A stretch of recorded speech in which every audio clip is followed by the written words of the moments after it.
Welcome to Storytime at the Rubus, a weekly podcast for the festival community. I'm Charlotte. And I'm Daniel. And this week we're joined by a special guest. We've got our good buddy Evan on the line. What's going on, dude? Hey, how's it going, everyone? We're not bad. I've got a little bit of a croup. I don't have the Rona, but my voice is going to sound a little weird because I've got a bad sniff. Charlotte, how you feeling? I feel great. You haven't caught that from me, have you? No. Evan, I don't think you can catch it over Zoom, so you should be good, dude. So tell us a little bit about yourself. We know you, but the way that we get everybody to introduce themselves is by telling their favorite Bonnaroo story, like the crazy thing that's happened to them on the farm. You got one to share?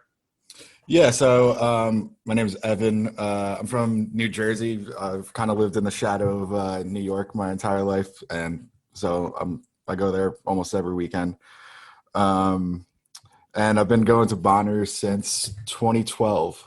That was the year that we had Radiohead, Chili Peppers, Fish were all there. And I've been going every year that they've allowed me to since. They're going to kick you out one of these days or something? They're allowed to go. Yeah. I've been pretty close. Well, maybe that's the story you should share. What's the no, it was just I tried to sneak in, in a couple weeks ago. But I got like a good story to tell you, and then I have a quick little honorable mention. Yes, let's go. So nothing terribly deep here, but in 2018, I don't know if you remember, there was like a rain delay.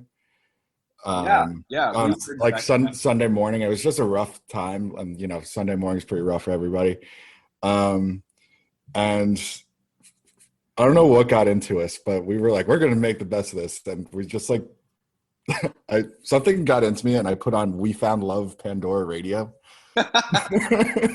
And I have this gigantic speaker. So it really kind of cut through everybody else's, lazy Sunday kind of sounds that they were playing.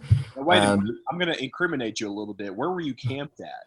We were camping in Pod 2 at the time, and we were lucky enough to be over in the trees and everything. Yeah. And we took some morning supplements and started chugging Jack Daniels and slapping our bags and dancing in the rain, and it was a blast. We got a couple videos that we go back to all the time. So there's nothing too crazy there, but it's just a textbook Bonnaroo story there. And then another little crazier story. I wasn't here for this, but my good friend Lisa, who's been coming with me since 2015, she was going through security. I think it was that same year, plus or minus a year. And she sees this guy in front of her, and he's trying to bring in a turtle through security. And wait, a live turtle? What? Like a box turtle? A live turtle. A live turtle. But why? He claims that he was trying to bring it into the lake to set it free. And the security guard's like, bro, there's no lake in there. I don't know what you're talking about. There's not a lake in Cinderoo. Yeah, I mean, maybe it was this past year. But what? So I think he must have been on a different dimension. But just the curiosity and confusion on the faces of the security guards was absolutely priceless. Bro, this is my emotional support. His name is Frederick. No, that's a new one on me.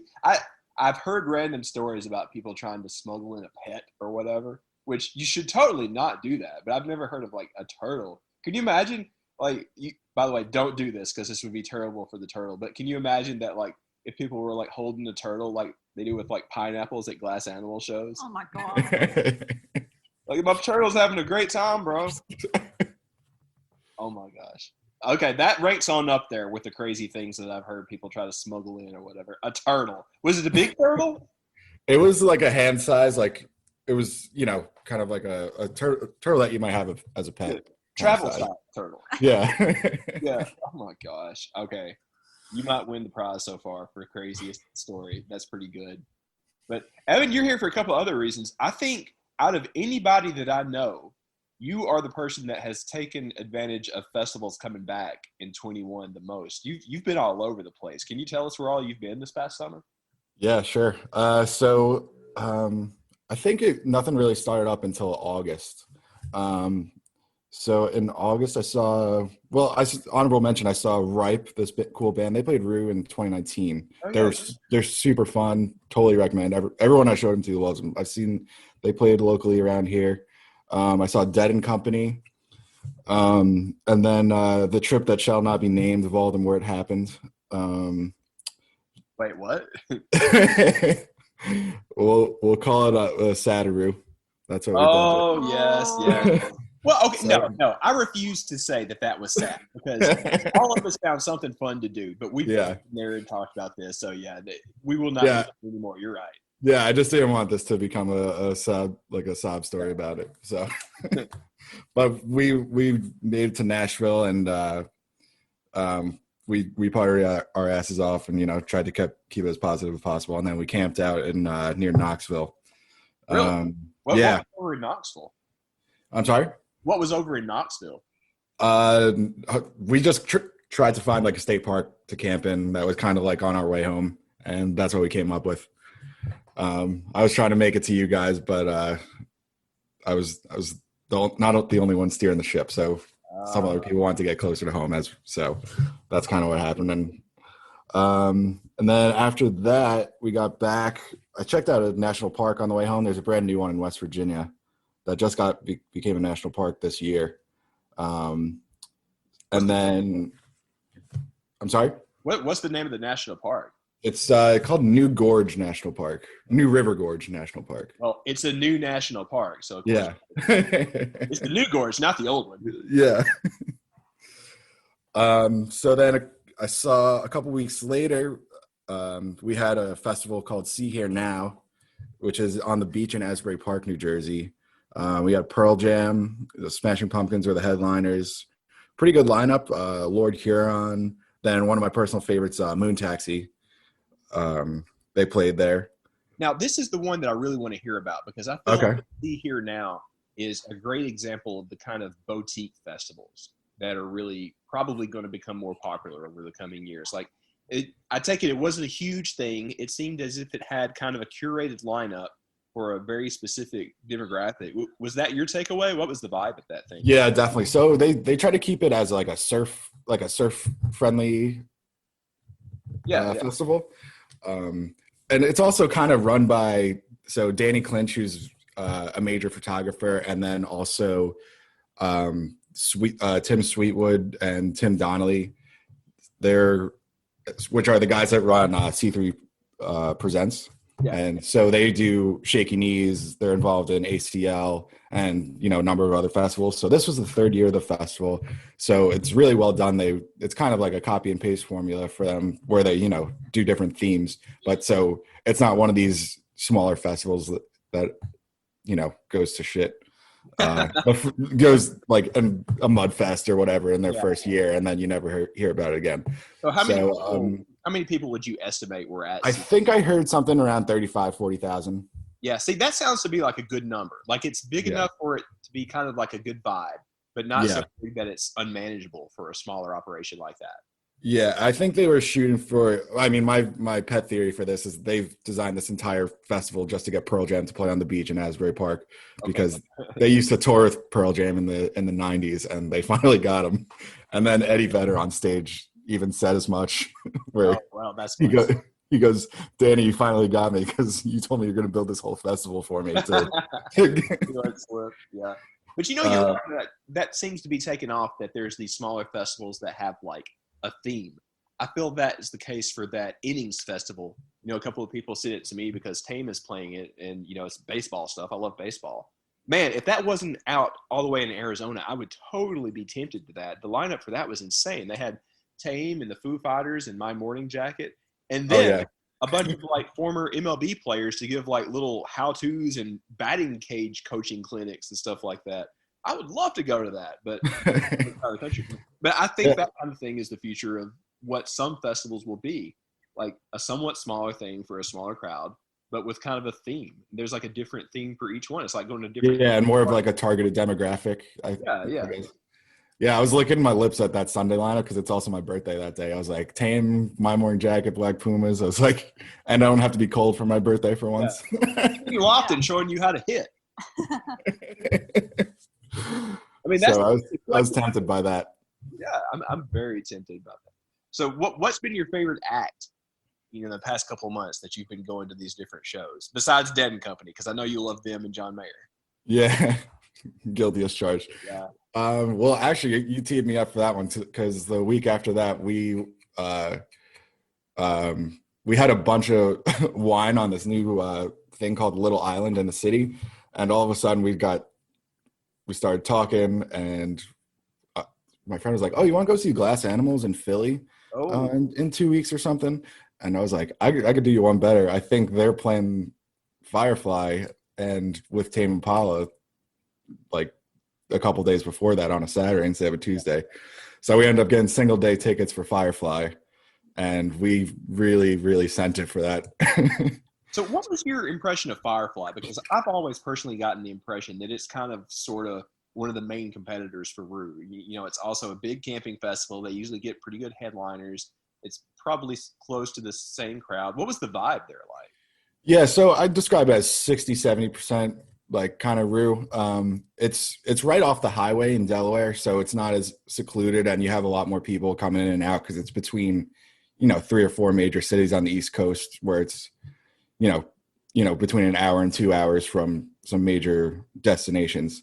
Yeah. So I think it has less of the we're out in the middle of nowhere kind of thing to it.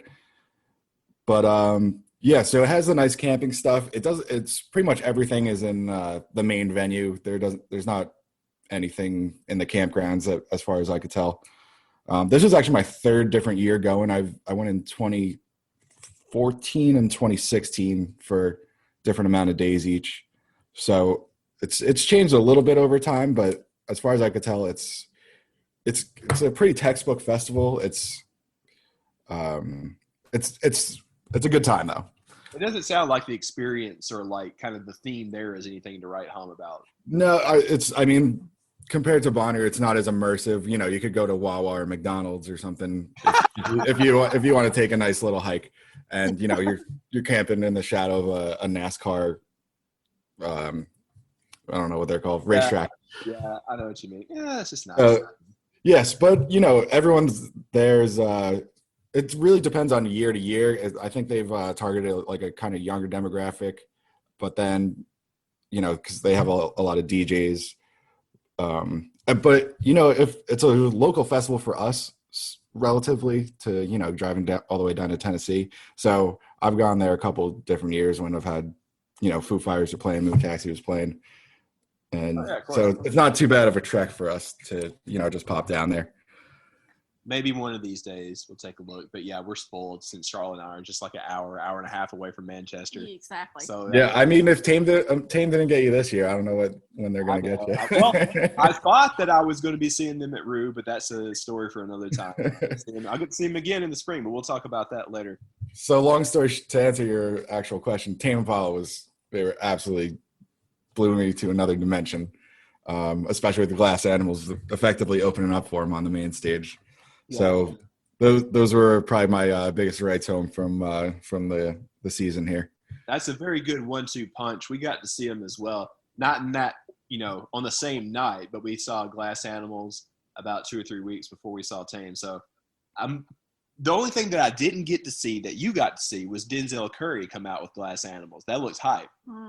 Yeah, I'm not too familiar with him, but apparently there was like a lot of hype in the air for that one. Yeah. That was like the first and so far only time that they've been able to actually collaborate live on stage on that track. Which one is that, Charles? That's Tokyo Drifting. Tokyo Drifting, yeah. Yeah, you're very lucky, and we're not going to talk about that anymore because I'm going to be very jealous. Got to see Tame and Glass Animals at the same festival. We'll talk about that later. Casey Jones, you better watch your speed. Trouble ahead, trouble behind. And you know that notion just crossed my mind. Driving that train, on cocaine. What we do have next, though, is kind of the new segment that we've had for a month or so. We're going to do our weekly picks. And as always, Charles is lady of the house, so she gets first dibs. Oh, I get to go first? Yeah, always. Oh, okay. So I'm going to come out of left field, and I'm going to do something completely different this week. Please. So I'm going to do travel recommendations. Oh, okay. Yeah, I like it. Okay, so last year, some years ago. I don't keep up with time anymore. Time doesn't matter. Yeah. Brooklyn and I actually started going down to Key West, and it is actually a 15-hour drive. So from where we live in Alabama, so it's not for the faint of heart. It's at the very, very, very, very tip end of Florida. We actually went down there after we watched the movie, The Beach Bum, the Harmony Korine movie With Matthew McConaughey. Yeah. And we were like, oh my gosh, what is this magical place? We have to go. Was it as magical as that movie, though? Absolutely. Yes, okay. It was everything that movie made it seem. So Key West is actually the city that's at the end of the Florida Keys. And the entire Florida Keys is just these different little islands. And being in North Alabama, we're used to going to like Destin and the Gulf Coast and that area. And that's more of like college, spring break, think that type of crowd. Well, if you go down all the way to the very tippy end of Florida, like the Florida Keys. Just the tip? Just the tip. You get more of an older crowd, more of starting at 30s and then going all the way up. And it's just such a magical, different type of experience than I've ever experienced in Florida. Like, it's just such a fun and wonderful place. And if you've got the time off and can drive or even fly down, they do have an airport down there. I just highly recommend the Florida Keys to anybody. So it's just such a different type of place. It's like you're traveling out of the country. Yeah, that's what I was going to ask. She's been, and I have not. She's going to try to take me in February, or like President's Day weekend or something like that. And that's actually what I was going to ask you. A lot of people say that, like, you go to a place like New Orleans, it's like going to a different country. But I've also kind of heard the same about the Keys. Was that your experience? Oh, definitely. I even drove down there by myself once because I like it so much. And the only thing is, you can't right now because COVID is, because a lot of people think Florida. think that COVID is quote unquote over, or it's getting over, or whatever. The prices have started to go back up down there, so it's kind of hard to find like a cheaper type place or a lesser expensive type place down there to stay. Are you going to book that boat? I don't know. So it can be a bit pricey down there. So that's the only drawback. Evan, she's looking at a boat that's listed as an Airbnb. Like, you can stay in the boat. You can't take the boat. I found a boat that was pretty cheap, but it didn't have any reviews on Airbnb. I was kind of like, I don't know. Well, you're in luck. I've stayed on a boat in Key West before, actually. Oh my god! Oh my god! All right, tell us how it was. Yeah, how was it? I was actually there. So I'm an Eagle Scout, so I've been on a bunch of Boy Scout trips, and there's a Boy Scout. There's one of the three main Boy Scout like adventure trips that you can go on down there. So I was like 17, I think, when we were there, and it was this trip where they bussed us down. We flew down to like Fort Lauderdale, and then we took a van down to Key West, and then they signed us up with a captain. We got all our gear, and from Key West, we sailed around the Keys for 5 or 6 days, came back to the Keys, and then came back to Key West and hung around as much as you can when you're 17 or 18 in Key West. And then we went out for one more day after that, and then came back a week. I think it was like a 7 or 8 day trip, and then they flew us back up. But it was really cool to live on a sailboat for a few days down there. So you recommend it? Maybe we should do it. Evan, I have to tell you something creepy that just happened. While we have the TV on in our living room while we're recording this, we have it on mute, and there was a commercial with Jimmy Buffett that came on while you were explaining. Yeah, he was like talking. Yeah, so I feel like he was telling, like, yes, you should go to the Keys and say that's between those two things that just happened. That's definitely a sign to head down there. Charlotte, I'm in favor of the boat, especially now that Evan recommended it. We're not going to be taking the boat. It was in the dock. It's just well, then what could go wrong at that point? A hurricane? Not in February. Not in February. Yeah, you're right. I think the worst thing that's going to happen to you is a rogue lizard, perhaps. Yeah, they do have lizards and chickens that just or maybe just some old people snowbirds causing trouble. Probably. Charlotte, do you have a second thing that you're picking after you pick this trip? A couple of weeks ago, I talked about Ted Lasso, and they just had the season finale, and I can't talk about it because it would be giving away spoilers, but If you haven't seen it, go watch it immediately. Go watch it like now. Freaking Nate. Yes. That's all I got to say. I should say effing Nate. Yeah. Our buddy Eric was talking about that. Apparently, he has a Ted Lasso costume that he's threatening to wear for our Halloween party. No. Well, he didn't say what character it was. What if he's just Ted? What if he's getting a fake stash and has like a jersey? No, he didn't say. He said he's not going to say what character until Halloween. He did get a jersey already. He had a Minnesota Vikings jersey with "New Man" on the back that he was going to wear to the yeah. And I just feel so bad that he didn't get to wear that. Yeah, everybody had so many costumes. Yeah, well, we'll get around to it. Okay. All right, Evan, you're up. Do you have anything you're recommending this week? Yes, I have more kind of. I wasn't really sure where to go with these recommendations, so I went with. So my first one is Rody Roll's Creole Mac and Cheese. If you happen to be at a festival or, wherever they happen to be, they don't have it on the menu anymore, but if you ask really nicely, they'll give you their Creole Mac and Cheese for $5 or $6, and it is the best mac and cheese I've ever had. All right, wait, where was this from again? What place? Roti Rolls. It's a green truck that they usually have at Rue. It's usually at Shaky Knees, and then they travel around the Southeast a good amount. From what I could tell. And it's absolutely excellent. I expect that you're going to get a tweet from Chloe backing you up on this. Yeah. Well, I've had one of those. You They're did? amazing. Yes. Okay. But I have not had this mac and cheese though. So I can't remember. Yeah, they used to have it as a menu item, and then now it's just kind of hidden as one of like the toppings on like their sandwiches or whatever. But I was like, I'm grandfathered in with you guys. I've been getting this for years, and then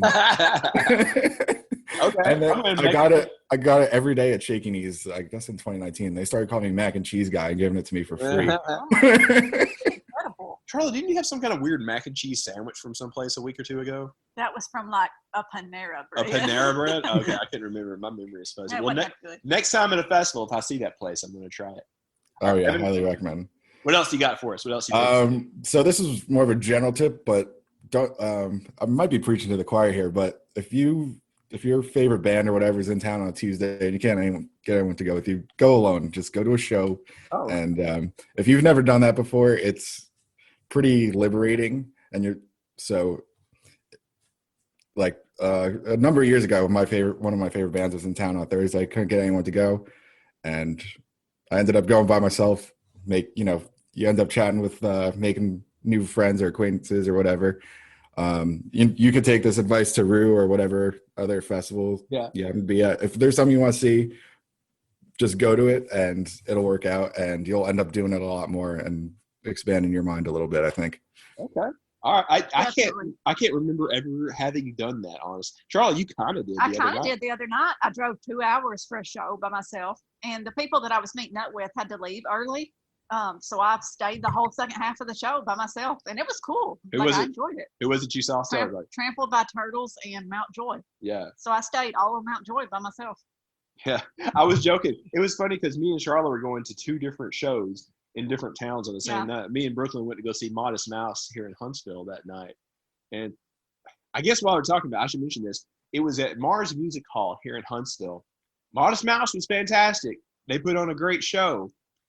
That venue left a lot to be desired. The sound needs work in there. That's all I'll say, since we don't have a lot of people from Huntsville. But if you're from Huntsville, ask me my opinion. That venue, they need some work. I like the spot. I like the location, but they got to put a little bit more into it. All right, Evan. Was that it for me for this week? Yeah, that was my 2 tips for you. All right. I have 2 for everybody. I'm going to start with the latest video game I've been playing. I mentioned a couple of weeks ago that I had been playing Cyberpunk 2077. I pretty much finished that. I'm going to return to it whenever they put out a PS5 upgrade. But lately, at Brooklyn's insistence, I have finally gotten into Ghost of Tsushima. It is kind of a role-playing game set in, I think, feudal Japan. My history for that kind of stuff is not the best. But basically, it's kind of like one of those Assassin's Creed games, but better and with really cool Japanese stuff.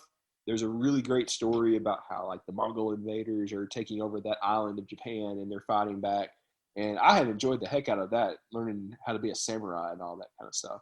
It's so fun. I love that game. It's one of the best I've played in the past couple of years. Second thing I'm going to call out is something that probably a lot of people have already watched, It is Squid Game on Netflix. I saw the memes. I saw everybody talking about it. So Charlotte and I finally watched the first episode last night. And man, that thing is a trip. It's like if you combined that movie that won Best Picture a couple years ago. What was the name of it? That Korean movie? Parasite. If you combine that with the Hunger Games. And I don't want to say a whole lot. So you kind of like, find out what the story is if you haven't been spoiled by all the memes and jokes already. But I can see why it is like the number one show of all time on Netflix. It's a crazy concept that's really original and super interesting. And do you want to watch another episode later after dinner? Yeah, probably. Okay, yeah. So yeah, highly recommend that. It is Squid Game on Netflix. Have you watched that yet, Evan? Yeah, I tore through it, I guess last week. Right, very interesting concept. No, yeah, I won't. But yeah, I could +1 that one for you too. I'm a little late to the game. I'll catch up once I get through the whole season. I'll come back and report back and tell you. Apparently, it's like the highest Netflix show ever to debut. To debut, Oh, the highest debut. Netflix debut or something like that. I don't know. Yeah, I saw something that it crashed the internet in South Korea for some amount of time. Oh, did you see? I saw a news article that said North Korea was praising Squid Game because it shows that capitalism is evil. I'm like, damn, Ken, you kind of got a point, but you don't have to be a jerk about it. Oh, my God.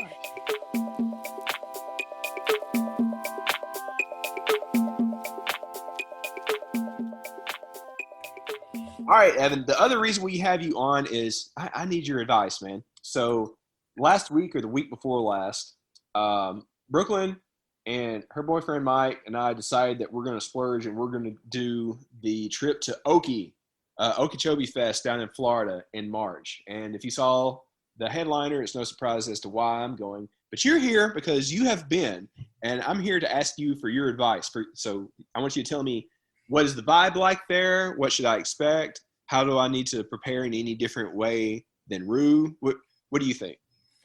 Okay, I'll start off with, I'll say that it's kind of in the same vein as Firefly, where it's like 70-80% Rue.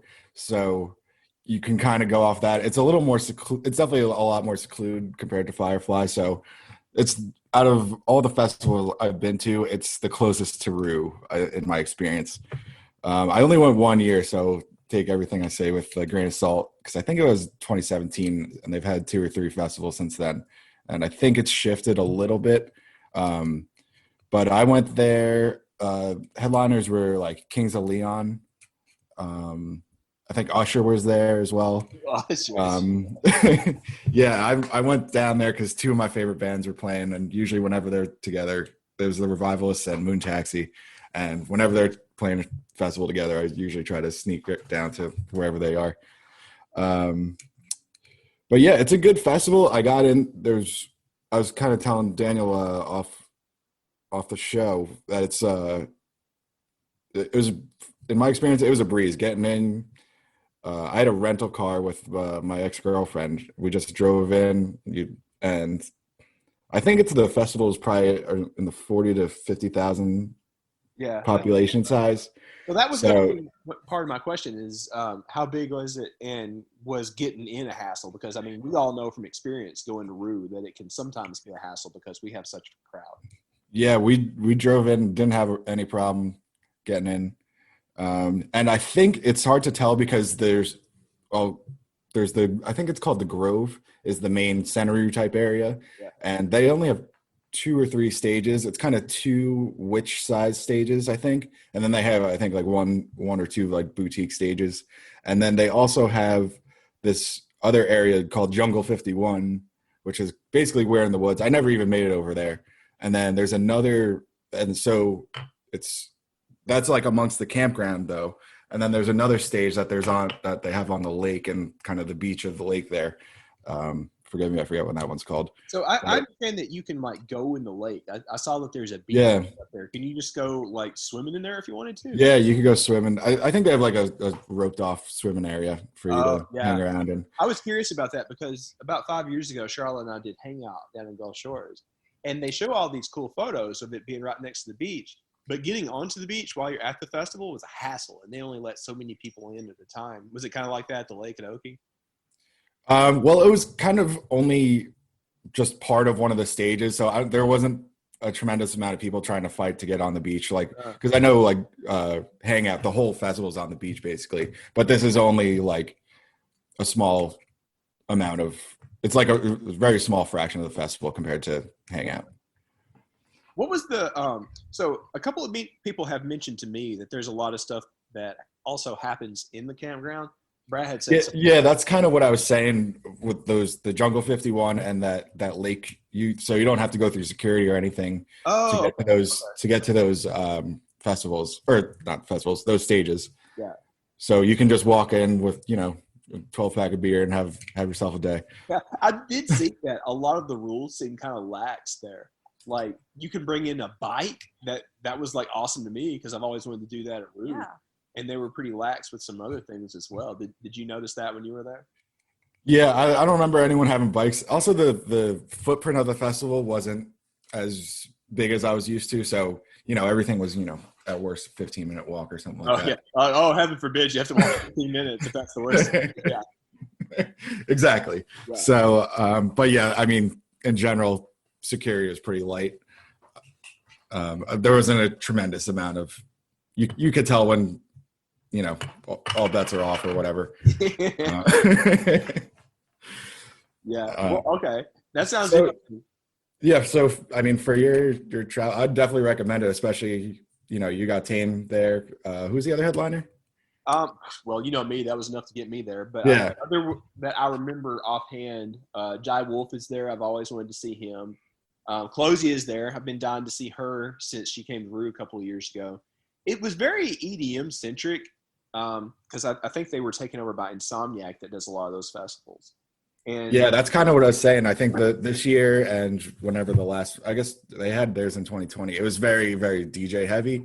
So I think you could probably expect a bigger EDM presence than, when it first started. It kind of started off as a pop festival with, band like pop, probably just more generic, Firefly kind of lineup. And then I think like you said, I think they got acquired and then they focused more on the EDM stuff. Yeah, and I'm okay with that. I mean, I've always said that I probably wouldn't go to a festival that was only EDM, but this isn't. There's a handful of like actual instrument bands, and I kind of suspect that they're going to have a few more added. They did mention in the poster and the announcement that there was more to come. But I mean, for me, there's still, there's also some jam band stuff like Papadizio and stuff like that. So it was enough to make me interested. I've always kind of sort of wanted to go because I've heard people talk about how the vibe and everything is very similar to Bonnaroo. It's kind of like the little brother to Bonnaroo. In fact, I think some of the organizers or people putting it together, they have their own version of the Super Jam. They call it the Powwow. One year, Win Butler from Arcade Fire was, fronting it up. So I don't know who's doing it this year. Maybe Tane. We'll see. I don't know. But for me, like just going down to try it and to have Tane there, that was enough. I'm dying to go to the festival since we haven't been able to go to a real one in over 2 years now. Well, there's also the point where, we have all this gear and if you're in driving distance of it, it doesn't become that expensive if you have everything. You just got to pay for gas or whatever charging for you in your case, maybe. Well, Charlotte was talking about driving down to the Keys earlier. It's not terrible for us. Like, how long did it take you to get to the Keys when you went? About 14 hours, I guess. Yeah. So, I mean, if you got a couple of people swapping it out, you can do that in a day. We drove from Austin, Texas back here to Huntsville in a day. Yeah. And we had 4 people and we were switching out. So it was nothing. Not that bad. Yeah. I'd expect Okie to be, 7 or 8 hours max for you guys. So probably have to down. I looked it up. It's about 11 or 12. Oh, okay. Like, when we go on a road trip, Charlotte's got a Subaru that we'll take that does pretty good on gas. No, if I took an electric car, that would add about 5 more hours in stopping and charging.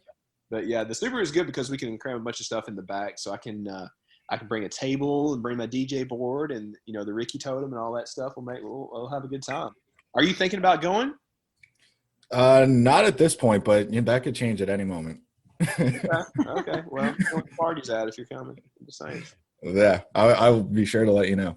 Because I think around those dates, I already have tickets because Mayor's going on a big tour around then. So I might already have some conflicts built in because I already have tickets to 5 or 6 of his shows. You got to go see your boy the same way that I got to go see my boy. I understand completely. Well, Evan, I really appreciate you being on. So I am assuming that Rue 22 is on your schedule for next year. You bet your ass I'm going. Oh yeah. You got any early speculations on who might be headlining for us? I think I'd just keep my fingers crossed to see Rage Against the Machine. That'd be fantastic. I think that's very possible because they pushed back their tour schedule until next year. It seems like that the stars could align on that one. Right. And because they got snubs from the first, from whenever their first tour announcement was. So that'd be great. I really had my heart set on the Foos, but they're already out they're going to be in Europe. Oh, that reminds me. Tell us about that Dave Grohl thing that you went to. Oh, yeah. So he had so he just came out with a new book that is kind of like a half autobiography and half just a collection of stories from, his incredible life. So there's a show over near in the city, New York. And so he kind of just started out, playing like a Beatles song on guitar and kind of, saying that's how every musician gets their start. And then he kind of goes through his whole life and, sprinkles in songs here and there. He did a really cool, like, unscripted moment of silence to Kurt. Oh. And he played he played guitar, electric guitar, acoustic guitar he played a bunch of Foo Fighters songs, their top 5 hits basically. And then probably the highlight of it was he did Smells Like Teen Spirit on drums. And it was absolutely like so cool. I think I saw your Instagram story of that and I'm like marked out about that, dude.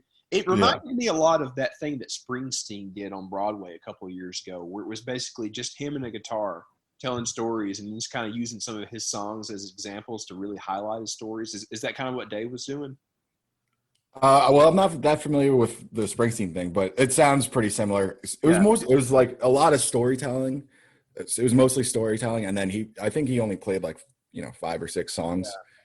So it was more kind of on the storytelling side of things. So it was a very interesting format for the show, especially with, he's one of my heroes. So it was really cool. It was really cool to get like a more intimate show with him.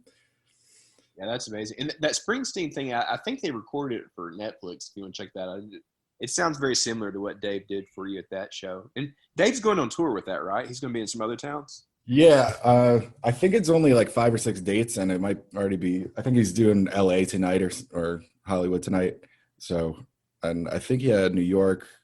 Well, I know he had New York, and I think he had like 3 or 4 other big cities, and that was it. Because it's intermingling with the Foo tour, so he can only get so much. But I think he was really just trying to drum up some business to sell some books. No pun intended there. That's so cool. What are some other big names with big personalities that could do that? I can think of very few other than Dave or Springsteen or maybe Paul McCartney. I don't know. Definitely Paul. I'd love to hear Jack White do that. Oh, man, that would be wild. Yes, you hit the nail on the head. That would be fun. McCartney kind of did that for us in 13. He told a couple of stories, where he told about hanging out with Jimi Hendrix or doing stuff with John back in the day. Oh, definitely. Yeah. Ugh. One of these days. All right. Well, Evan, thanks so much for hanging out with us tonight. Where can people find you online and learn about all your travels and adventures? Probably the best place to do it is just on my Instagram. And then I do a little bit of photography when people let me do it. So my Instagram is EVN Brown. So, yeah. And then in my link in my bio, you can check out my photography website if you so choose. Yeah, I think it for you. Very good. All right. Well, thanks again, Evan. And thanks to everybody for putting up with me when my voice is kind of hoarse. It's not the Rona. It's just a cold. Yeah. It's a fall-time cold. Can I have something hot to drink here in a second, Charlie? I'll get you some. Oh, I'll get you a hottie toddy. Or a hot toddy or whatever it's called. Yes, that sounds good. All right. Thanks again, Evan. Everybody else, we'll talk to you again here in about a week or so. In the meantime, get out there and radiate positivity. See you real soon. Bye. Cheers, guys.